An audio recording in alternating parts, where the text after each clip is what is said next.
Okay, we're now moving into a section of life care training that, fair warning, is can be pretty difficult. I'll just be honest.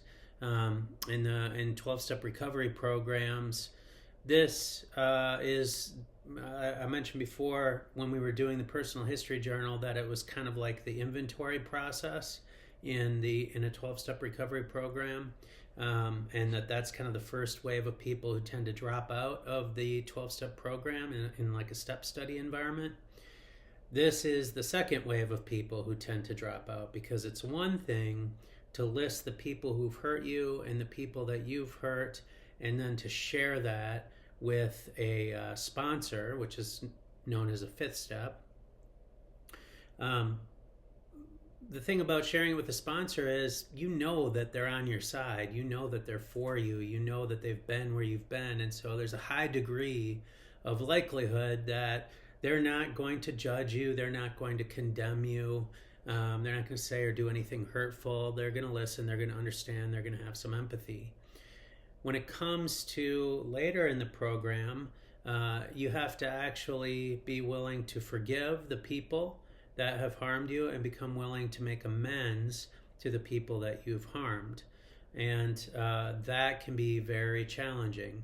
As far as the people that you're forgiving, they might not even think that they've done anything wrong or are in need of forgiveness.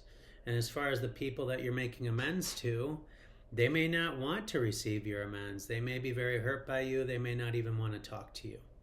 And so it's a whole nother level of challenge to begin, thinking about offering forgiveness or making an amends.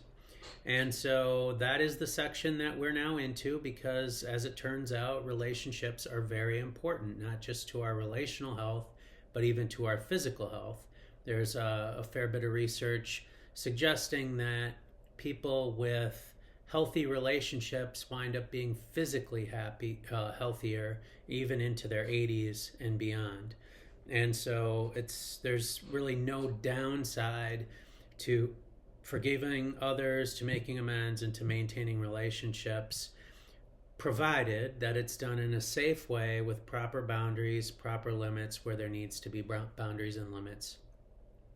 And so we're going to walk you through all of that. When there's relational damage for a client, whether it's in the workplace or it's in personal life, clients need to understand what it takes for a relationship to be repaired.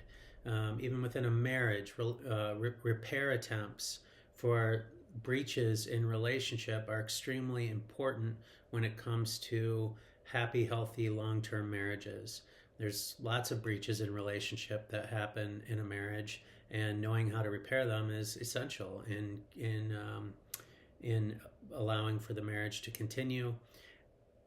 And I'm not talking about just sweeping things under the rug, but actually dealing with them so that the relationship becomes stronger through the repair.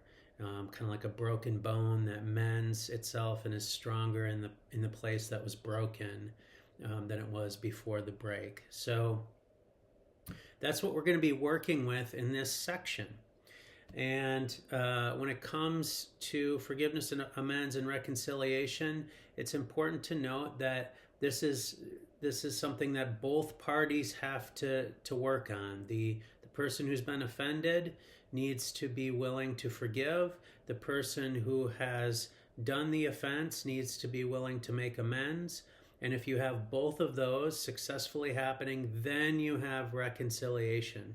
Often the terms forgiveness and reconciliation are conflated in teaching, and they are not the same thing. You can have forgiveness, but if you don't have amends on the other side, you're not going to have reconciliation. Reconciliation means return to relationship.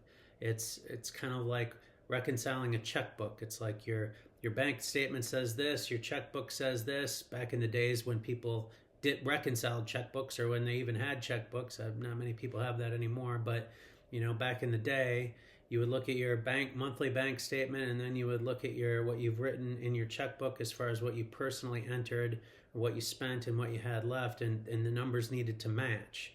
And so if there was a discrepancy, you would have to find it and then correct it, and then the checkbook would said to have been reconciled. Well, same thing with the relationships. One person says one thing, another person says another thing.